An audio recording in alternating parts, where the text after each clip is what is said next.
बिस्मिल्लाहिर्रहमानिर्रहीम। आज हम पढ़ेंगे जेनेटिक इंजीनियरिंग। पहले लेक्चर में हमने पढ़ा था इंट्रोडक्शन ऑफ बायोटेक्नोलॉजी, दूसरे लेक्चर में हमने पढ़ा था फर्मेंटेशन और इसकी इकसाम, तीसरे लेक्चर में हमने पढ़ा था फर्मेंटर और इसकी इकसाम। आज हमने पढ़ना है ना आज के लेक्चर में, वो है जेनेटिक इंजीनियरिंग। जेनेटिक इंजीनियरिंग क्या होता है? जेनेटिक मटीरियल, जेनेटिक मटीरियल कहा जाता होता है डीएनए को। जेनेटिक मटेरियल को किसी जानदार के जिस्म से बाहर निकाल के उसकी मुरम्मत करना, यानी कि उसमें तब्दीली करना, मुरम्मत तब्दीली करके उसे फिर जानदार के जिस्म में दाखिल कर देना। इस टेक्नोलॉजी को जेनेटिक इंजीनियरिंग कहा जाता है। यानी कि डीएनए को बाहर निकालना, उसकी मुरम्मत करना, उस तब्दीली करना और फिर दाखिल कर देना, इस टेक्निक को जेनेटिक इंजीनियरिंग कहा जाता है। ये टेक्निक क्यों की जाती है? ताकि डीएनए को तब्दील करके ना जानदार से अपनी मनपसंद, अपनी पसंदीदा खुसूसियात हासिल की जा सके। अब जेनेटिक इंजीनियरिंग हम देखते हैं कि डीएनए को बाहर कैसे निकाला जाता है, मुरम्मत तब्दीली कैसे की जाती है और दाखिल कैसे किया जाता है। हम जेनेटिक इंजीनियरिंग के स्टेप्स देखते हैं कि ये सारा प्रोसेस होता कैसे। फिर हम देखते हैं जेनेटिक इंजीनियरिंग के बुनियादी मराहल, basic step in genetic engineering. जो पहला हम दो सेल ले लेते हैं। एक सेल लेते हैं इंसानी सेल और दूसरा सेल लेते हैं बैक्टीरिया का सेल। हम इंसानी सेल से एक जीन लेंगे, उसे बैक्टीरिया के सेल में दाखिल कर देंगे। इस टेक्नोलॉजी को कहा जाता है जेनेटिक इंजीनियरिंग। अब जो पहला स्टेप आपने करना है ना, पहला स्टेप, इंसानी सेल के अंदर न्यूक्लियस होता है, न्यूक्लियस के अंदर क्रोमोसोम्स होते हैं। आपने सेल से ना क्रोमोसोम का एक टुकड़ा ले लेना है। ये हमने पहले स्टेप में, स्टेप नंबर 1 में आपने इंसानी सेल के न्यूक्लियस से क्रोमोसोम का एक टुकड़ा लिया है। अब क्रोमोसोम के ऊपर ना जीन्स पाए जाते होते हैं, क्रोमोसोम की सतह के ऊपर जीन्स पाए। ये देखे ना, ये क्रोमोसोम है ना, होमोलोगस क्रोमोसोम। अब ये जो छोटे छोटे ऊपर निशान है ना, ये जीन्स के निशान, क्रोमोसोम के ऊपर जीन्स पाए जाते होते हैं। ये याद रखने के लिए आप ऐसा कर लें कि ये जो ना क्रोमोसोम होती है, ये पूरी बुक होती है और जो बुक के पेज होते हैं वो डीएनए होते हैं और पेज के ऊपर जो लफ्ज होते हैं वो जीन होते हैं। अब क्रोमोसोम के ऊपर जीन होते हैं, हमने क्रोमोसोम का एक टुकड़ा लिया।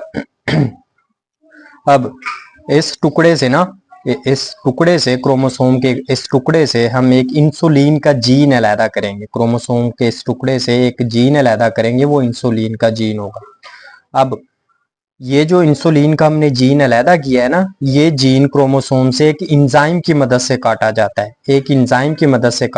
है। उस एंजाइम को कहा जाता है रिस्ट्रिक्शन एंडोन्यूक्लियेसिस। एक एंजाइम की मदद से क्रोमोसोम के टुकड़े से एक इंसुलिन का जीन अलैदा किया जाता है। उस एंजाइम को कहा जाता है रिस्ट्रिक्शन एंडोन्यूक्लियेसिस। इंसानी सेल से आपने एक जीन ले लेना है, वो इंसानी इंसुलिन की तैयारी करने वाला जीन आपने अलैदा कर लेना है क्रोमोसोम से।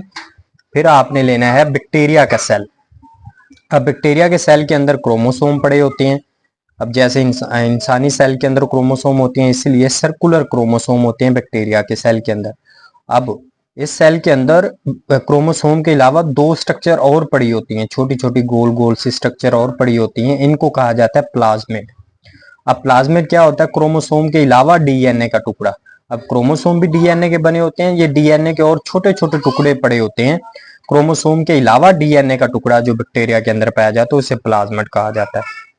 अब इस प्लाज्मिड को ना बैक्टीरिया के सेल से बाहर निकाला जाता है, अलैदा किया गया प्लाज्मिड।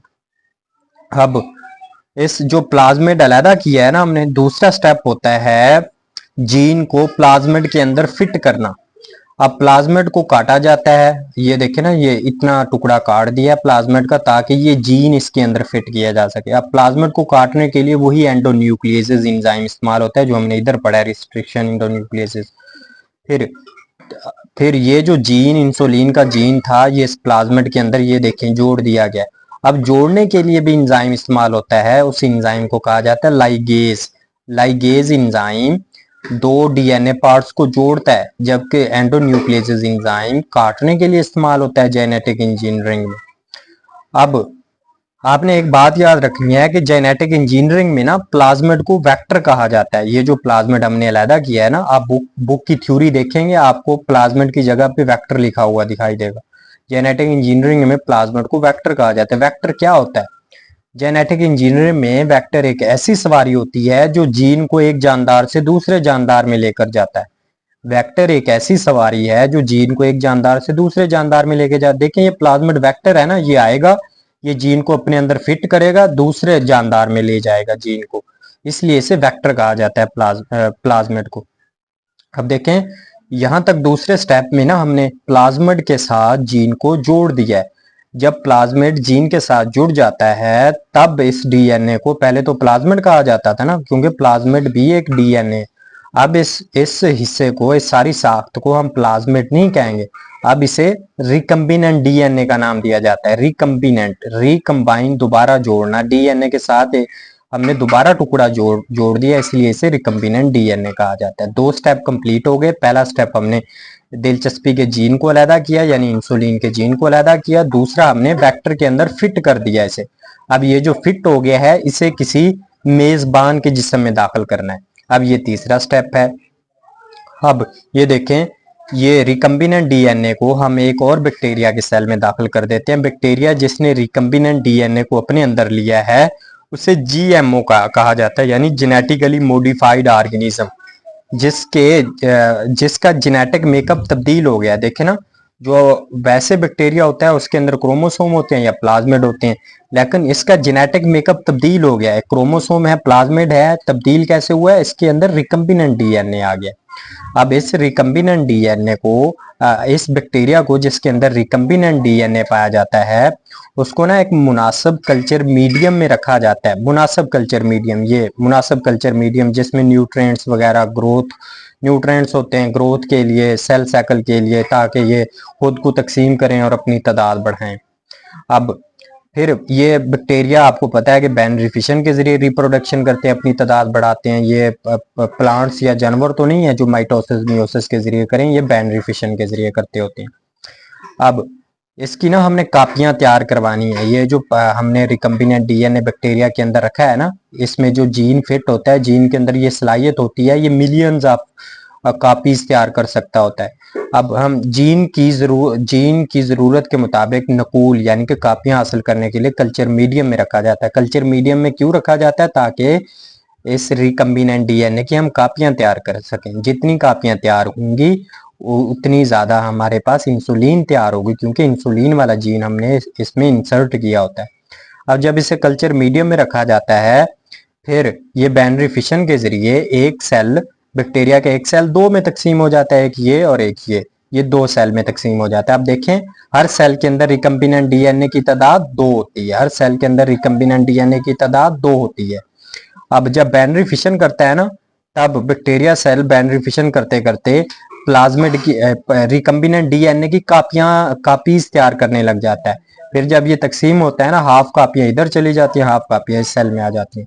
अब इन सेल्स को भी कल्चर मीडियम में रखा जाता है जिसमें न्यूट्रिएंट्स वगैरह होते हैं, ताकि ये सेल ग्रोथ कर सकें, सेल साइकिल से गुजर सकें। कल्चर मीडियम में रखा जाता है। अब इन सेल, जब ये कल्चर मीडियम में इनको रखा जाता है ना, कल्चर मीडियम में, फिर ये सेल डिवाइड होते हैं, बाइनरी फिशन करते हैं, एक सेल से 2 सेल बन जाते हैं, एक सेल से 2 सेल बन जाते हैं। फिर देखें, अब दोबारा जो न्यू सेल्स बनेंगे ना, उनमें रिकम्बिनेंट डीएनए की तादाद 3 है। आपकी बुक के मुताबिक 3 है, लेकिन मिलियंस ऑफ कापियां तैयार होती हैं रिकम्बिनेंट डीएनए की। इसमें भी 3 है। अब इस सेल से जो 2 सेल बनेंगे उनमें भी 3 है। अब जब इनको ना हम कल्चर मीडियम के अंदर रखते हैं, तब ये जो रिकम्बिनेंट डीएनए होते हैं कल्चर मीडियम के अंदर ना, ये इंसुलिन तैयार करना शुरू कर देते हैं, प्रोटीन तैयार करना शुरू कर देते हैं। ये रिकम्बिनेंट डीएनए, ये रिकम्बिनेंट डीएनए इंसुलिन तैयार करके कल्चर मीडियम के अंदर खारिज कर देते हैं, कल्चर मीडियम के अंदर। फिर इस इंसुलिन को, क्योंकि हमने ये जो जीन इंसर्ट किया था ना, ये इंसुलिन वाला जीन था। अब देखें, बैक्टीरिया के अंदर इंसानी इंसुलिन तैयार होके हम बाहर आ रही है, हम उसे, जब ये बाहर आ जाती है, हम इसे छोटी बोतल या किसी बर्तन के अंदर इसे जखीरा कर लेते हैं, और ये शुगर के मरीजों के लिए इस्तेमाल होती है।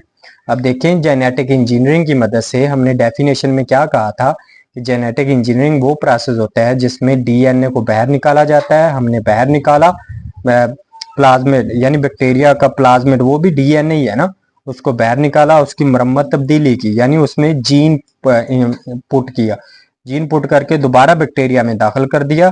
जब दोबारा दाखिल किया, हमने जो जीन डाला था ना, उस जीन ने अपना फंक्शन परफॉर्म अदा किया बैक्टीरिया के अंदर, यानी इंसुलिन वाला जीन हमने दाखिल किया था, उसने बैक्टीरिया के अंदर इंसानी इंसुलिन तैयार करवाई।